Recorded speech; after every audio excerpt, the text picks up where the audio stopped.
from NYSP. Stop. Bro, we are so old. Like, we old and young. What's crazy? Like, I am thrilled to be in the studio with my guest here today. He is a longtime resident of Grambling, Louisiana. Got a local boy in here, and he's also helping us with our coaching and training with the Grambling State University men's basketball team. It's none other than John A. Goldsmith. Mr. Goldsmith, how you doing today? I'm doing fine, brother. I'm doing fine. Good. John, I know I've known you for some time now, but when I interview, I like to kind of approach things like playing devil's advocate. So I know some of these things that I know, but I know there's some things I don't know about you. So I guess let's start like from the top down. Your educational background. I know that you graduated from Tech as well as Grambling, right? Yes, so sir. So let's run through your degrees. You're degreed up. What are you working with? English, Louisiana Tech, criminal justice, Grambling State University, sports administration, master's, and right now higher education with my doctoral. That's crazy. How long you got until you finished with the doctoral? A year and a half. A year and a half? Yeah, I'm not rushing it. Did you find it more difficult than getting your master's, or is it like about the same amount of workload? The stuff that I like to write about is what I'm being assigned, so it's not a problem at all. It's never a problem when you writing about something that you genuinely care about. I remember when I was getting my master's, I had to write like 4 or 5 thesis papers like during the matriculation to get my master's, and one of my topics was medical technologies and communication devices, which is right up my alley because I've been wearing a prosthetic since I was like 3, you know what I mean? So I'm always interested in like those new innovations when it comes to the medical field. And so I feel you when you're writing like that, it's not work at all. If anything, you're satisfying your need for like furthering your education and like knowing stuff, because Grambling High boys can be know-it-alls. We think we know it all, and most of the time we're right. Like even when we're wrong, most of the time we're right. But we're gonna breeze past that. So I know in high school you played football. Because I had no idea, and I call you a friend. I would call you a friend. I would go as far as saying that I know John Goldsmith, and I had no idea you had a passion for basketball like you do, because you played football. Like you were an outstanding athlete. You were one of those natural athletes in high school that you could have run track and field. You could have played every sport really, because you were that like just naturally athletic. So how did you develop that love for basketball that you have? Well, you know, growing up in Grambling, everybody had a basketball goal. Did. And actually, my love for basketball started at 9. I actually was playing AAU at the age of 9. Really? I didn't know that. So when I came to Grambling, you know, we had a process of getting into Grambling at the time. Mm-hmm. You couldn't just get into Grambling. You had to have an interview.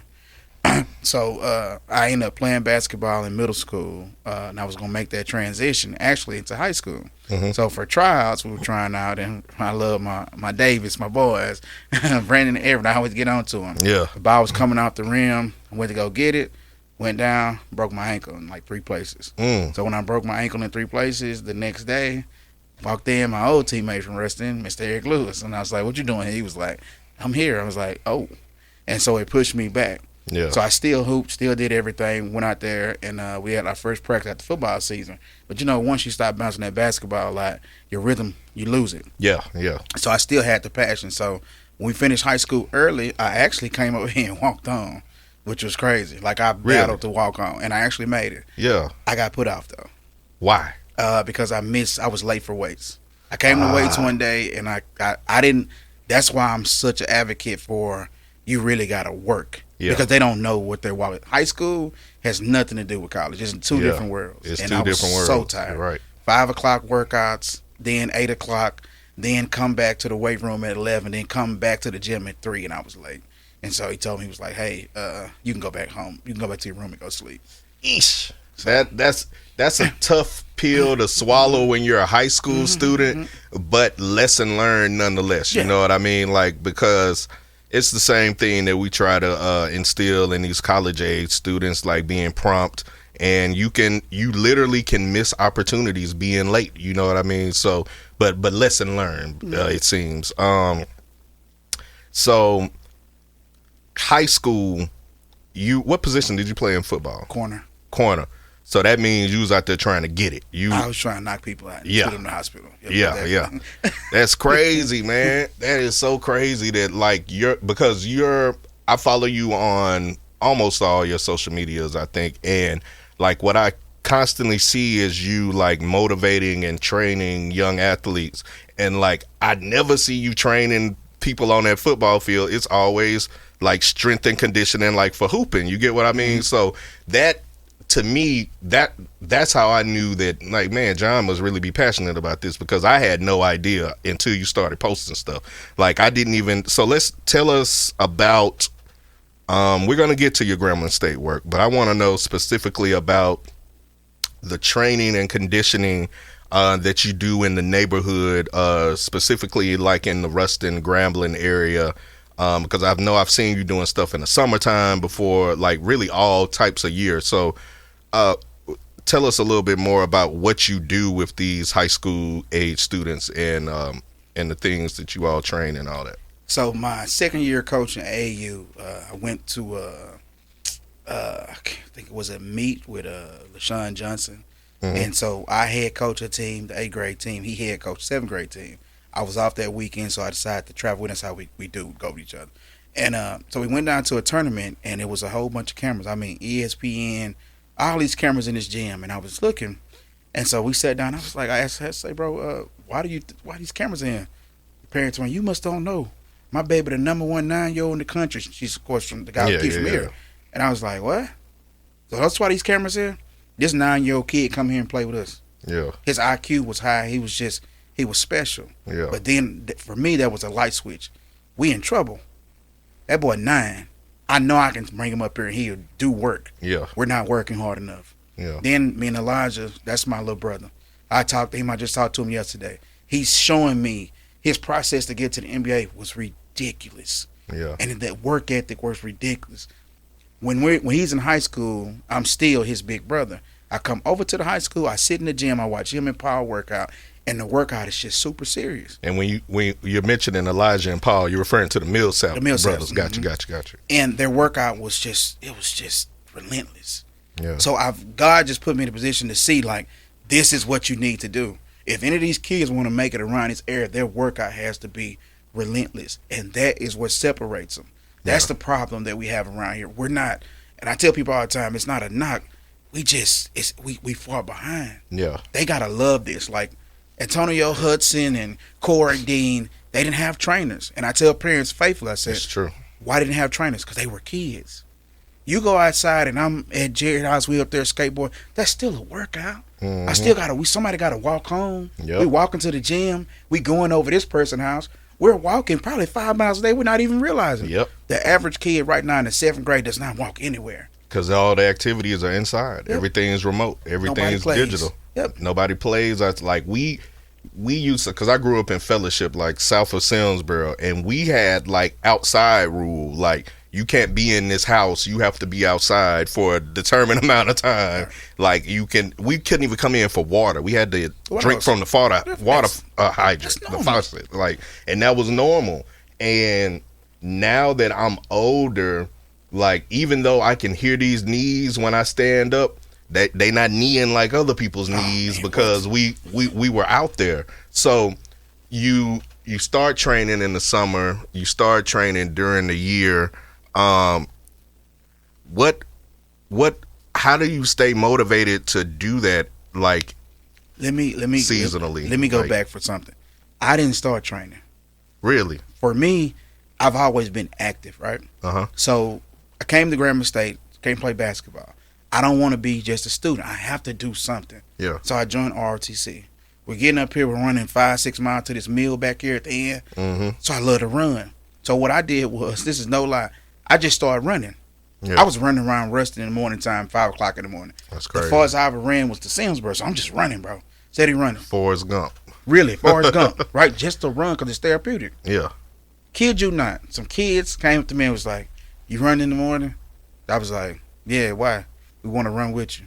You sure? Yeah. Because this ain't what you think it is. You're right. The rest is history. I never had a thing where I'm like, Or even seeing that kid was like, I'm gonna come back, I'm gonna train, I'm gonna be coach trainer. Yeah. No, bro, this was for me. This had nothing to do with them. Yeah, this like it literally landed in your lap. Like this was like something that was predestined Just to happen like almost. I didn't want to coach. Yeah. I didn't want to teach. Billy May said, "Hey man, come teach over here, bro. I just graduated, bro. I do not want to teach, bro. I'm not. That's like, not it. I'm That ain't in my finished degree. with school. Like, I don't want to I get saved back. my money to just be me for a year. Let me get a year, bro. None of this. I didn't plan this. That's crazy. Yeah, that's crazy. It's crazy that youngsters seeing you motivated and outrunning, that motivated them to even like come at you like that. Like, so I commend you on that, man. Like, because it takes dedication. I like what you said earlier in your statement. Said that the running was very therapeutic for you. I find that exercising and stuff, it is therapeutic because like it's something about setting out to do something and then accomplishing that, and like feeling tired, but tired because you went and did something, not tired because like you're lethargic. You know what I mean? Like, and that's what I appreciate about working out. I don't work out as much as I used to. I still like walk the track and run stairs and stuff, but like weights and all that, like I don't do all that anymore. My time has come. So we talked about what you played in high school. We kind of touched on the love that you developed for basketball. So career-wise, let's take me through your career post-graduation to now. Like your first college degree and then to now, like career-wise, just to give our listening audience an overview of what you've been able to accomplish in this seemingly short amount of time, really. Louisiana Tech, getting English, secondary English. That was just for law school. Yeah. I wanted to be a lawyer like my uncle. Rick Candler, his daughter's a lawyer. My other sister's a lawyer, so I was surrounded by lawyers. Yeah. And then I had the privilege of being close with John Favors, and of course, Dr. Favors. So I got connected with that quick. The thing is that like when you're doing something for the right reason. And the only reason I wanted to be a lawyer, to be honest, was to say that I'm a lawyer and to have money. Yeah. It was no passion. Like, I can't even describe okay, I graduated, I got this plug, Mr. Favors says, like, hey, I get you a Southern Baton Rouge, we make this thing roll. Yeah. Like, cool. At the time, got rich soul, Mr. Gallo was like, hey, my son, you can go up to the office. I went up to the office and everything, so everything finna roll. Yeah, so you had ball rolling on that career path. And it was just like, I asked my mom one day, I was just like, I really don't want to be a lawyer. She just said, as simple as that. She said, well, just don't, baby. Just don't. It's that simple. Sometimes the answer is that simple. Yeah. That's crazy. And she said, just don't. So then I took a hiatus. She got a little sick, so I was like, forget everything. So I dropped everything, and I just kind of got stagnant. Yeah. Said, I started running, doing the therapeutic thing or whatever. Gain weight, lost weight, gain weight, lost weight, That's how it is, yep. Losing people in the family. And one day, man, I just was out here just doing odd jobs. And I was just sitting there thinking to myself, I used to look, and it wasn't to downplay. I always watch my surroundings, and I always look at everything because I'm from nothing, literally from nothing. So when I see somebody in their 40s and 50s and 60s walking, and they pushing a cart, and I'm like, I don't look at them and get like sad. I always wonder what happened. What happened? How did it get to that point? Where do we get to that road? And I find myself doing something like an odd job, and I was weeding the ditch, in the projects, like working for the high star, and I was just sitting there, and it was hot, bro. Like I'm ready to pass out, so I go sit down. I say, hey, what you doing? I said, man, I'm just trying to get a little rest. We don't rest here. Ooh. And I realized I was like, no disrespect. I was like, this is slavery shit. I cannot. Yeah. What did I go to school for? Yeah. So what did I go to school for? My cousin, I love her to death. She said, I'm going back to school to finish where I started. And I looked at her and I said, I'm finna go back too. So I came back, Grammar State. I fought to get back into school, which is fine. Yeah. Got back into school. Now, when you say you fought to get back into school, like you had to go through the particular steps to, like, for registration or for what we mean? My whole dynamic when I got into college changed. Mm-hmm. So I never knew this. And like you said, we were pushed into college. I was one of the ones that I wasn't going to go to college, bro. Yeah. I had literally no idea what I was going to do after I graduated. But because I graduated early from Graham High, when y'all graduated, they did the block schedule as soon as y'all left. So we were able to graduate. We in did December, miss that block schedule. right, Yep. to come over here to school. I didn't think about no college, bro. I wasn't thinking about no school. Yeah. You know, so just getting a little taste of college. So my thing is that so in order to do my financial aid, I had to put, your parents down. But my mom at the time, she was mentally incapable. My dad had passed. So I'm an independent student at 18 years of age. Yeah, that's so tough. They give you grants for that. So you don't have to pay for school. That's Because I don't awesome, have though. anybody, to Yeah, sign up. yeah. So I had to redo that stuff. You know what I mean? Yeah. But now it's like I'm older now. So I have to figure things out. So I had to pay a lot of stuff out of pocket. And I was sitting there questioning myself. I was like, why I got to pay? Bro, pay to get your butt in school so you can, get the ball rolling. And as soon as I got in here, it just, I don't know, bro. Clicking. It just started just flowing. Yeah. And then I went over, I talked to Coach Murray, and, the rest is really history. I just said I'm going to continue my education to go from slaving to doing something I love. I love going to the office. Yeah. I don't have like I'm like, man, I can't wait to hear what Kyle finna say today. Because I'm Yeah. finna laugh, Yeah. you know what I mean? Yeah. That's what I know, and they've embraced me. It's crazy. It ain't even about the coaching thing. They embraced me through my journey. Yeah. You know what I mean? Like, put me in positions where I never would have been. And bro, that's the journey is part of it, man. Like when you love what you do, it's not a hassle to go to work. It's not even really work. It's just the place in which they paying you to do what you love. Like, it's that simple. My journey when I was in school, it's funny that you mentioned that the not wanting to go to school or not seeing yourself going to school thing, because everybody that I hung around in high school, they knew for certain, like, oh, I'm going to school, I'm going here, I'm going there. I was kind of like you. I was up in the air. I really didn't want to further my education. You know what I mean? At the time, I think I was working at Pizza Inn in Ruston, delivering pizza, bro. And I was in and out of school, like, because I had like severe social anxiety. A lot of people don't know this. I had severe social anxiety from like elementary school up until like I sapped out of Grambling State the first time in like the early 2000s. And what I would literally do was, like, I would get my bags, I would go to school, I would walk in the building, I'd get to the door and be like, I do not want to do this. I don't want to sit in here. I don't want people looking at me. And I would dip, and it started affecting my grades. And then I like sapped out. And then I just started working more. Like you said, slaving jobs, really, like, because when you deliver pizzas, when you're not delivering pizzas, you're like cleaning the bathroom, you're taking out trash, you're washing dishes, you're getting sweaty, you smell like onions and pizza sauce every night coming home. Like, and I was just like, this is not for me. Like, I just don't, I guess, call it lazy. I didn't want to work that hard for those little bit of crumbs that they was giving me. So when I got back in school, I had it was like I was reinvigorated almost, like, because by then I'm an untraditional student. I was like 24 when I went back to get my bachelor's. So I'm older than everybody else in class, like, look physically older, and I'm literally older.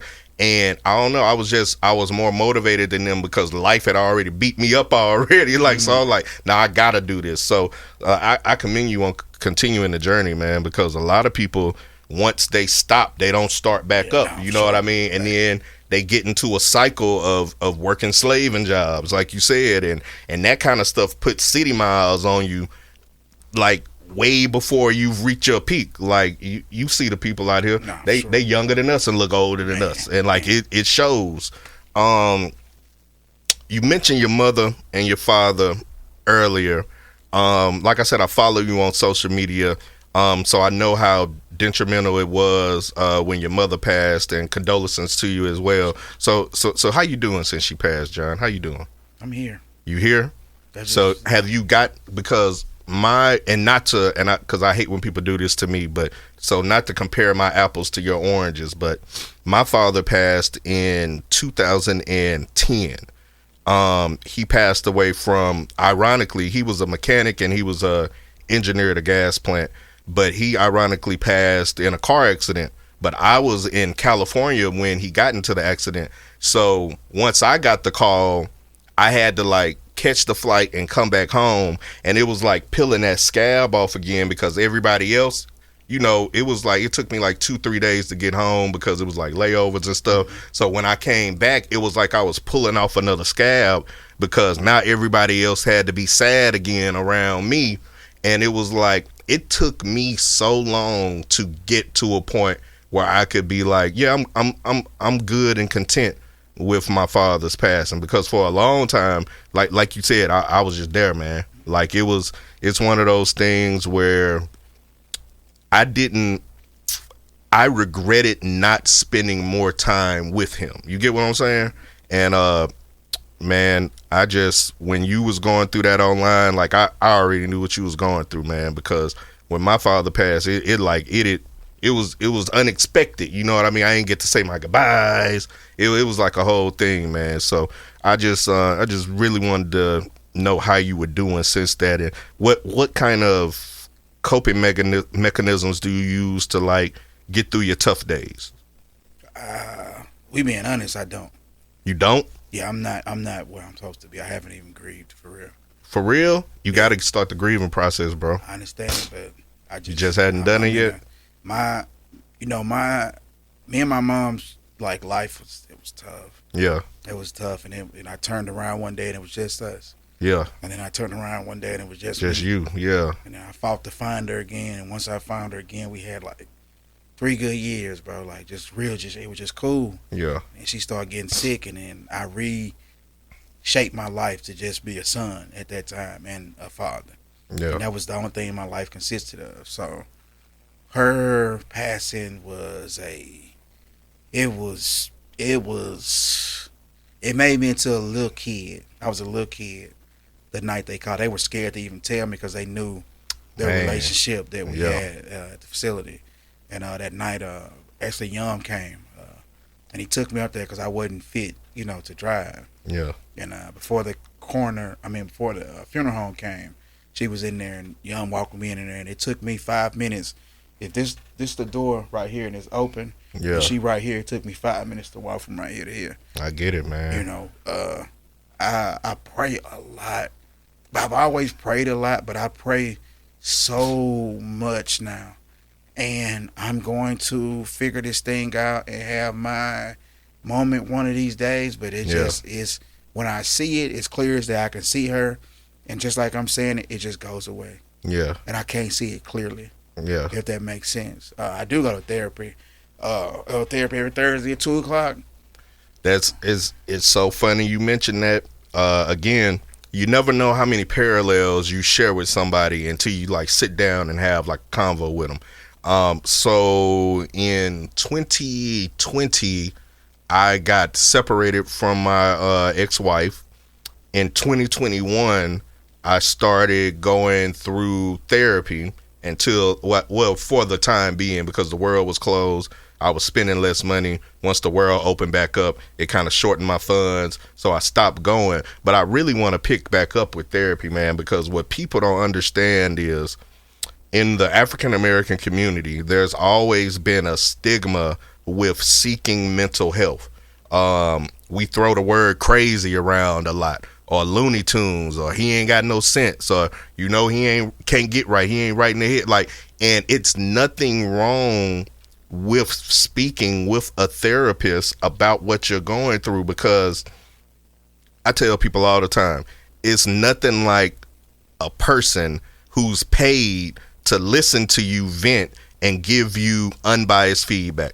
It's nothing like it, because when you're talking to like your friends or your colleagues, you always know that it's gonna be some sort of buffer between you, because they're the homies or whatever. Right. But I'm paying this person to give me insight on how I'm feeling, and it was such a release for me to like admit my faults. You know what I mean? I did a lot of soul searching about what I did wrong in my relationship. We even talked about my relationship with my father like a lot during therapy, because a lot of people don't know this. At the time of my father's passing, we were we didn't fall out or have a beef or anything, but when I moved out of my mom and dad's house, me and my father grew further apart. You get what I'm saying? Because I wasn't there every day. So we were just getting back to a point where we were like watching TV and watching the games in the living room together again. You know what I mean? And I'll never forget because we were diehard Laker fans. Like our house has always been a Laker house. Like Magic Johnson Lakers. Like we were a Lakers house. So it was the playoffs and I was in Cali and we were at the sports bar and the Lakers were playing and I started to hit pops up like because it was my first time like on an airplane, first time going to Los Angeles. So, you know, I'm a country boy. I'm like, I'm about to hit daddy up, see if the game on yet because of the time difference and all that. And I never got to do that.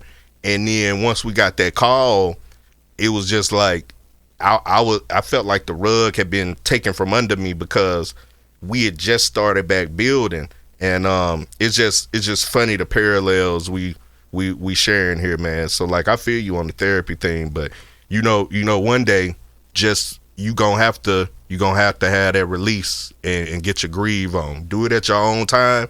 Don't rush your process, but just know one day, cause like I had my breakdown moment where I was just like, here it comes. It was waterworks the whole nine, and I don't know. I feel like it's sometimes I ugly cry by myself. Like and then I look at the mirror like, stop crying, you ugly, stop crying. But it's therapeutic to me, just like exercising. Sometimes you got to let that stuff out, man. So we gonna stay on topic here. If you're just joining us, we're here with John A. Goldsmith.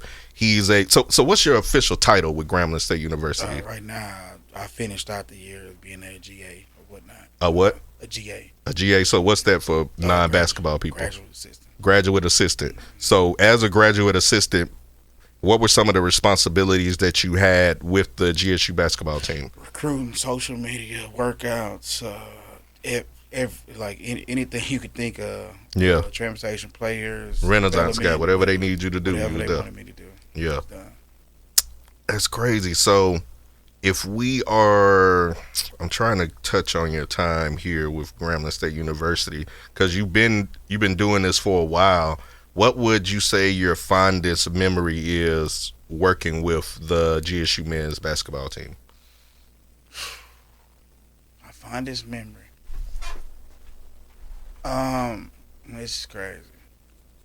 So, my fondest memory and the most iconic memory for me is,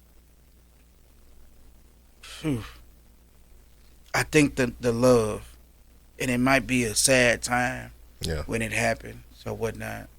My mom's services. I do all this stuff by myself. I didn't know what I was doing. Yeah. I just kind of sat there for that week leading up. And so at the end, you know, people come by, they view the body, and I'm standing up, and you got to shake people's hand or whatever the case may be. And I just was, like, in this spot. Yeah, going through the motion. Mm-hmm. Yeah. And I looked to my right, and there go Coach Jack. Yeah. There go Coach EJ. Yeah. There go Coach Hines. They called me because he was just took the job at Tech, so he was gone. Yeah. That was mine. That let me know, like, we ain't just coaches. Yeah, it's a brotherhood. Because a lot of times people think you just, you know, you see, if we losing, you know, last year, no disrespect, it was quiet. Yeah. But, you know, basketball, nah, it's like, hey, love Graham. Mm-hmm. It's cool, bro. Yeah. It's cool, but that let me know, like, you know what I mean? Like, that made me go, I was already there. Yeah. But it was like, that was a solid move. I want to know y'all for the rest. Yeah. Regardless of anything in life, I want to know y'all for the rest of my life. Right. You know what I mean? And that's like when Gramblinites try to explain to non-Gramblinites what it's like being a part of this community, being a part of the Graham fam, it's stories like that you really can't explain it. You have to experience it. You know what I mean? Because I don't know how other HBCUs do. You know what I mean? I can only speak on my experience with Grambling. And this is just one of those places that, man, if it helps shape who you are, it helps you to realize, like, what real relationships are versus fake relationships based on the love that you receive. And that, like, that's kind of like an unconditional love, because they didn't have to do that. You know what I mean? Like, They could have just kept it employer employee, you know what I mean? But them showing you love like that, that's crazy, because when I wrote that question, that was the furthest thing from my mind as to what your answer would be to that question for it being your fondest memory. And that's saying a lot, being that you've done so much with the team. Like you've told me earlier, you've been to 2 NBA All-Star. I went to, but the first one I went to was on the strength of Paul and Elijah. Gotcha. Paul first. Okay. But the other one, that was for the HBCU Classic, is what they called it. So, and then Phoenix Suns before that. Before that, the Chris Paul Classic. The first ever we played in that. Man, that's so crazy, man. Like that's insane. So, when you are, I'm trying to stick to the training that you do with Grambling State University. What's your relationship like with those students in higher education versus your relationship with like high school age students? Is there a difference in how you approach it? My mom passed, and I text in our coaches group, and I was like, "Hey, my mom just passed." Yeah. They had hit up the players, and every last one of them hit me up. Yeah. So it ain't no different. So like you making an impact regardless. Yeah. Like I'm gonna talk. I'm gonna talk to them forever. Like, we got a relationship, and they had to see, because every coach on the staff has their own personality. I would describe mine as the most laid back. I always like to, be quiet and observe and learn what. Right. How I get on to somebody, I don't do a lot of yelling. My stuff is really like, bro, come on, bro, that was just stupid. Yeah. Like, I tell, it's funny that you say that. I tell people all the time, with what I've learned in my time here as an adjunct instructor at Grambling, is that nothing teaches these kids a lesson like humiliation. You ain't got to holler, you ain't got to scream. All you got to do is bring up the fact that they made a mistake to them in front of their face, and it's like they get it, you know what I mean? Like, because if anything, they don't want to go through you getting on them like that again. Like, because yelling, you can tune out yelling, you know what I mean? Like, sure. If you've been playing sports, coach has been yelling at you since middle school, you can tune that out. Like, but if somebody hit a nerve, like, flopped, could have did better than that, like, that kind of stuff gets you. Like, so, okay. So we talked a little basketball. We talked a little bit about life. Let's get to fatherhood. You're a father, right? How many babies you got, John? 2. But give us a breakdown. Devil's advocate. We don't know you. Who are these babies? Asia McLaughlin. Asia is 23, about to be 24. That baby is that old now, boy? That baby's that old. Man. Madison Skylar Goldsmith is about to be 5 July 1st. 5? Boy, bless your heart. I told my daughter keeps begging me for a little sister. I said, girl, I'm one and done. This is it. Like, you are the alpha and the omega. I'm not doing this anymore. And the only way I would have more children is if I got married again and my spouse doesn't have children of her own. That's the only way I would have children. And that's a long shot, because I really don't see myself getting married again. But that's another podcast episode. So what's your greatest dad moment that you think you've had with either kid or both? Or I know it's a tough one. Jesus Christ. All I'm asking for is one. Okay, so with Asia, in order to keep her cell phone on, I used to send words to her. So I send the word love. You have to look up in the Bible. Oh, she probably did. I'm going to say, she a teenager. She probably Googled the word love and found the scripture. She had to send scriptures to me to keep that phone on. Yeah. Right now, she sends out good words to everybody, which I've been doing since 2007. Yeah. So that's like my greatest thing that I know, like, regardless if I'm here or not, I put God in my daughter's life. So at the end of the day, absolutely, she's going to run to God. She's going to pray about things. She's going to get through it.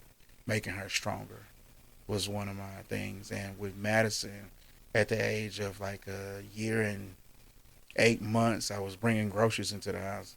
And I saw something in her that you can't take away. She grabbed her groceries, and it was 2, tropical fruit punch containers. Heavy. Yeah, the big ones, big joints. My baby picked that thing. She, Yeah. But I'm watching her. I didn't teach her that. You still a little baby. Yeah. I'm helping my daddy. Yeah. I'm like, ooh. Yeah. It's there. That's in you. Yeah. And so that was a moment for me, like, you're going to do right by people. You're going to help people. The same way your sister does. You know what I mean? So it's kind of neat to see both of them in that realm of, I'm going to make sure everybody okay. It's something about them daddy's girls, man. Them daddy's girls, like Charlotte Ann, she already know, like, I'm gonna complain. I'm gonna raise hell complain, but I'ma still do it. Like, she always know that she know that that's the price to pay for what she wants, is to listen to me complain about it and gripe about it, but I'ma still do it nonetheless. What would you say your most embarrassing dad moment is? Mm-hmm. Whether you embarrassed yourself or embarrassed your children. I was coaching my daughter. I was coaching Asia for AAU, and I told her team, I was the head coach at the time, I said, hey, if Asia beat me running this 100-yard dash, then we ain't got to do heels no more. And they was like, okay. I literally was trying my best. I was in the best shape of my life. Yes. Boy, my daughter was right beside me, and I'm fighting for glory to keep up with her. And some just, Father Time was like, no, she finna pull off. And she pulled off. And I was like, the kids like, she probably was thinking like, man, my dad let me win. My dad actually fast. Yeah. The whole time, really, they leaving to go to the gym. Like, yeah, like, what just happened here? What just happened? Yes. Whoa. I just realized my age in this moment right now. Madison threw up on me, bro. It was crazy. She threw up on me and she peed on me, bro. I was just like, bro, what are we doing? Why are we doing this?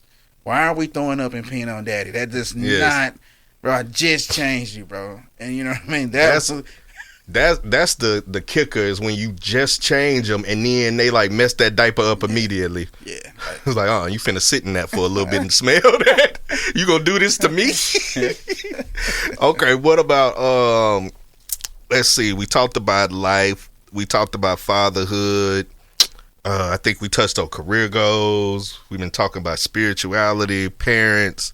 Let's talk about sneakers. What are your top 3 sneakers of all time? Sure. Top 3. I'm going to have to go, for me, I'm going to have to go with them patent leather Jordans. I think that's the 11s. Yep. The original. Some about the white with the black, the Space Jam joints. Yeah, Space Jam joints. Yeah. Them were so different, and it was such a fiend to get them. Yep. You know, like, not now, they can go get them now, but it was like, back then, that was their shoe. You know what I mean? Couldn't do it. Like, you had to miss school or something to go get that shoe. Like, my second shoe? No, I'm sorry. Let me redo that. No, that's right. That's my first shoe. Okay. My second shoe is the Grinches. That's just, that shoe for me is just... Elaborate. It may be non-sneakerheads out there. The Kobe Protro Grinches. Yeah. The Christmas Grinches. The retail value right now is size $1,200, $1,300 easy. And that might be used. Right. That's reseller's price. It's a beautiful shoe. Immaculate shoe. Yeah. Comfortable shoe. My third shoe, Back to the Future Mags. Controlled from the phone or controlled from the shoe. Yeah. Those shoes right there, I had those. I sold them or whatnot. Because I just, like, I had so many shoes. And then I was just sitting there one day, bro, and I was just like, because I always end up giving away, like, my sneaker collection really is like 500 pair of shoes. I heard the stories. But I just give them away. Yeah. Because Mark Powell, and he was a Grambling, my neighbor, I couldn't afford all that stuff. It was like, you got to buy formula, you got to buy Pampers, right? And then the daycare, I don't even remember, the daycare was right here. Yeah, the nursery right here. I had to pay for that. So I didn't have all that stuff like everybody in high school. Nobody ever knew that. When all them Jordan stuff went in high school, I'm knocking on my neighbor's window. And like, he go to work at the plant, the Planet Arcade, like at 6 a.m. So I'm knocking on Mark stuff at 5:15. I'm like, hey, I can wear your shoes. Since I'm doing good grades and I'm being a good father, they really got the money to buy these Jordans, all these Jordans that nobody got. Yeah. And they let me wear these Jordans. So I actually called him. I said, hey, man. I said, you the reason. He said, what you doing? I said, man, I'll be giving out shoes. I even gave away the shoes that you let me see, the black and gold low 10s. He was like, really? I was like, yeah. It's crazy. Man, so shoes for me is like is a thing, but I like to have shoes that nobody has. Yeah, I hate to have a shoe. Yeah, like I know these Jordans just dropped, and I know everybody gonna get them, but I don't want them. Yeah, I want this shoe. When I walk in, you gonna be like, "Ah, yeah, you doing that? Yeah, I am. Yeah. Man, if you got the same shoes I got, I'm probably gonna give them away right now. I don't want you to have the same shoes I got on. I remember when Mischief dropped the big red boots, and I put them up on cause we have like the digital boards in the classroom, and I put them on the board, and I was like, when y'all see me wearing these big red boots, I don't want to hear nothing, cause when I wear them, I'm gonna wear them. And your boy, what's his name, Warren, you know, he be in and out like fatigue cause of practice and all that. He kind of looked up. And he like shook his head. I was like, "Don't you give me that look, cause the way I'm gonna wear them." And then like, I don't know. I love a weird looking shoe. I don't know what it is. Like, I like a shoe that other people would be like, I don't know if I could freak that shoe, so I'm gonna go with this one. I want the one that weird looking shoe. Like, I like shoes that look uncomfortable but are comfortable. Because Jordans, like, this is what nobody talks about. Jordans are very uncomfortable shoes. Like, have you ever been to Bayou Classic wearing a pair of J's? It's horrible. Crazy, like, but Adidas, I really like what Adidas is doing with their foam bottom air cushiony shoes. Like, it's like you're just bouncing all day, and they real easy on my feet. I love them. Man, first, before we do final thought, I do want to read this quote. Even when life seems to be going all wrong, you can always come to my page for a 100% uplift. What? How do you stay so positive, John? I have a hard time with positivity, like, because I'm a very pessimistic person. I plan for stuff to go wrong, and I do not expect for stuff to go right. How do you maintain such a positive demeanor, man? Well, at the age of 9, that's when they took my mom away. Yeah. So I was left in that house on Main Street with no lights, no water. Yeah. I had to go down to Chris Foster's old house and get water. Yeah. So I called. I knew one number to call. Called one number. Family didn't answer the phone. Whatever. And so before Mr. Gallo's shop, where it is now, there used to be a gas station. Yeah. And it was a payphone right there. I sat in that payphone booth and I cried, bro. I cried. I'm talking about cry. I'm a little kid. I don't know what I'm supposed to do now. Yeah. And something came over me, and I just begged God. I'm like, we go to church. I know how to pray. You know what I mean? I don't know the real meaning of all this, but I know I'm supposed to pray and talk to God. I'm like, why would I do, And I realized something. Well, nobody coming. Yeah. That's how I live my life. Sometimes ain't nobody coming. Yeah. I ain't finna sit there for it. And then I watch my mama just not like, man, I just think, I tell people all the time, I don't know where she from. I don't know if God just said, here go, bro, no cussing, no, she ain't doing that, bro. Yeah. She never came home and was like, my mama couldn't tell you what nobody in my family was doing, but she can tell you what her son doing. Yeah. You know what I mean? So that right there alone, like, I don't know what it is. Like, I'm like, when people talk about folk stuff, I try to move quick as I can away. Yeah. Or just exit the room. Like, that's just, I don't want no parts of that. That stuff sticks to you and latches to you, man. That negative vibe and aura. Like, I just, I like being around people, like, in my older age who have a more positive outlook on life, because I know I can be a Debbie Downer. You know what I mean? So when I get in my Debbie Downer moves, I move around. I need a dip because I don't want to bring nobody else into this. But man, your online presence is such a positive presence. Very spiritual, dude. You always have the Lord's message in your post. You know what I mean? I commend you for what you out here doing in these streets. I think that a lot of times we take for granted people like you until people like you are gone. You get what I'm saying? Like, so if nobody else has told you, man, keep up your good work, stay involved in these children's life, because I tell my students all the time, I didn't have a me like you have when I was going through what I was going through in my young age. Because if I did, then it probably would be different for me now. You know what I mean? Like, because I don't know. It's just I get a sense of like purpose from like what I do here in higher education, man. And I feel that same vibe from you, man. Like you working for something outside of yourself, and that's always commendable to do, man. So I commend you on that. As we here wrapping up the first episode, I've contemplated what I'm gonna call this podcast series, and I think I'm landing on the Baby Asleep podcast, because that's kind of like when I get busy. Like if I have Charlotte, I don't like start doing stuff until she's in bed and going to sleep, and I think that's how I'm gonna rock it with this one. Like I said, I probably edit this down. Well, I know I'm gonna edit this down because we got a lot of stuff that wouldn't be KGRM friendly, you know what I mean? So I'm gonna have to edit this down for the replay on KGRM. Probably post this like on my Instagram or something like that. But you got any last words, any messages you want to leave the people with? You got to understand though. So your impact in my life is very different. It's the objective to view things different. So check this out. So we're kids and we're in high school, and being in Louisiana and Grambling, the only thing people want to listen to was Master P and screw music. Yeah. And so I didn't know about the outside world. I mean, I can go California, but that's still some gangster music. It wasn't until I got around you guys where I fell in love with other music.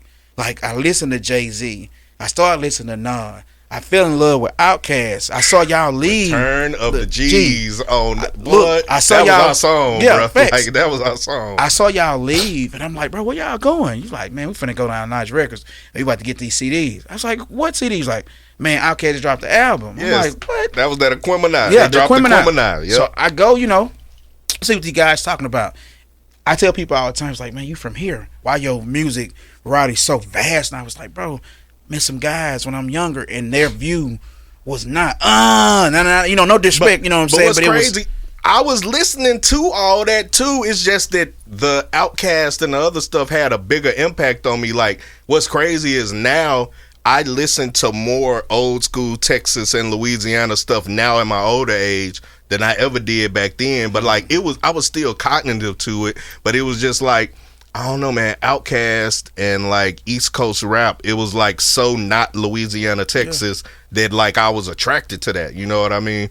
But that I knew it was something we didn't talk about. We didn't talk about music at all during this, but that's crazy that you bring that up, man, because I think that was like me, Marquetrick, possibly a B Davis. I know Jared. Yeah, man, we used to Knowledge Records. People don't, you could do a whole documentary on Knowledge Records. Like, people don't commend those brothers enough. Like, cause what they did for me, like, I was from Fellowship, Samsboro. Going to town was coming to Grambling for me back then. You know what I mean? Like, Sam Goody came later on, but Knowledge Records, like, you could go in, you could preview an album, you could buy posters, you could buy like merch. Like, it was crazy in Knowledge Records. And that was like my first introduction to, like, that's where I went to listen to the other stuff, you know what I mean? So, like, man, that's just another 360 moment right there. See, I told you, you really don't realize all the parallels you have with somebody until you like sit down and break it down and talk with people, man. So I'm glad we did this, man. I know we had been trying to link up for a while, but that's a good final word, bro. I think we can leave it at that and wrap it up here with John A. Goldsmith, graduate assistant, overall training coach, mentor. Yeah. Any other final words other than the music, bro? Keep going. Yeah. No matter what obstacle, keep going. If you need to take some time and breathe for a second, just keep going. Don't ever give up. Facts. It's a Baby Asleep podcast. I'm Cheese. We out. But of course, it's your boy T.B.I.S. Yeah. It's a little something for them haters out there. They may not like me for this one, but it's just the way a nigga feel, you know what I'm talking about? Hold up, hip hop ain't dead. Welcome to the dirty South, where history is being made, where our dream is to get paid, doing something that we love, plus we stuck up in our ways. Still riding on them blades, hip hop, I have something. Welcome to the filthy, nasty, stinking, dirty, S-O-U-T-H, you heard me? Been a long time, but we made it to the top, cause we can't stop, won't stop. This is hip hop, and I could give a fuck about what a critic is saying. It's obvious they hating on the vocals I'm displaying. They sleeping on me like the bed and the floor and the daisy. Been waiting on my piece of the pie, we eat it, we made it, and it's terrific. The way my people kick it, been rocking polos and skipples since that southern player listed. Don't knock it cause you ain't live it, don't hate it when you ain't did it. Our culture is very different, our language is so exquisite now.